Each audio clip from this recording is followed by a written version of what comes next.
Matt and Alexandra Seeley, you were both Republican poll challengers at the TCF Center here in Detroit and experienced some oddities or anomalies surrounding the election. Sir, at the time you were actually a city councilman for Grosse Pointe.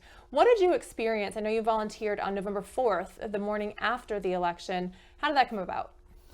I received a text message from Marion Sheridan, who is in charge of Election Day operations down at TCF, and she said, "We have a problem. We need volunteers."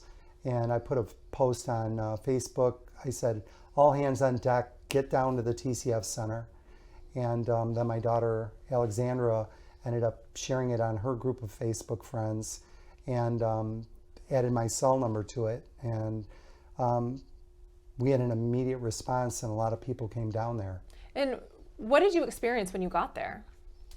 Well, it was the first thing that was odd to me was there was this whole area in the corner of the TCF that was set up with refreshment. It had all different kinds of coffee and food.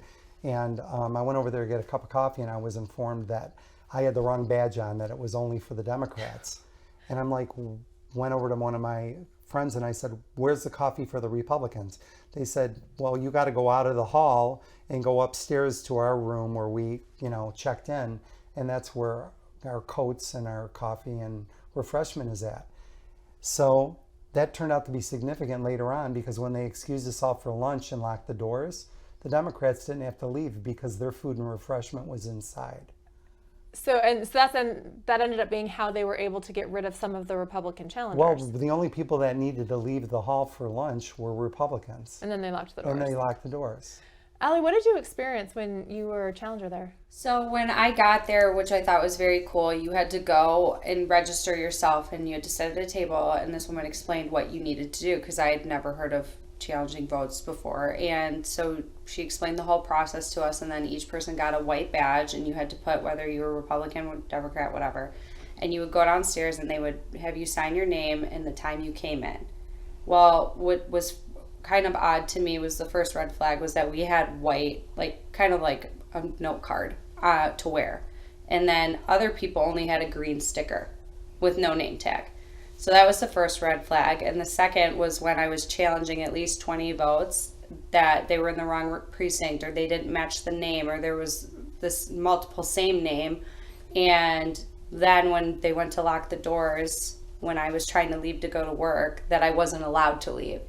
And how I was treated, and verbally nasty things said to me. The whole experience was very nasty. What would happen when you actually tried to challenge a vote? Well, in my case, I went from one counting table to another because I wanted to make sure we had a volunteer at them. And I saw one ballot that came through, and the date of birth was bizarre. It was 1900 or something, and it none of the names and addresses were matching up with the voter log or the the supplemental log for last minute registrations. So I would challenge those ballots, and they kept putting them in a hopper of unverified ballots. And I finally, after challenging and going and getting our supervisor to come over and talk to their supervisor, it was explained to me that those ballots that were going into that hopper were basically in the wrong precinct, which sounded reasonable to me. Well, after a while, I noticed somebody coming by with another, a cart, and just hand grabbing them and putting them in the cart and going to the next station. And I'm like, well, if they're in the wrong precinct, why is he taking all of them and mixing them together? Right. It doesn't make any sense. So I followed the guy, and he went all the way to the back of the counting hall, and there was two tables actually set up there, and he was delivering these unverified ballots. And there were a group of people. They didn't have a computer set up or anything. They were literally just tearing the tabs off of them, folding them straight, putting them in groups of 50 so that they could go through the counting machines. So I literally watched thousands of unverified ballots get run through the machines. And then you had also mentioned pallets of ballots that you couldn't identify where they came from. What did you say?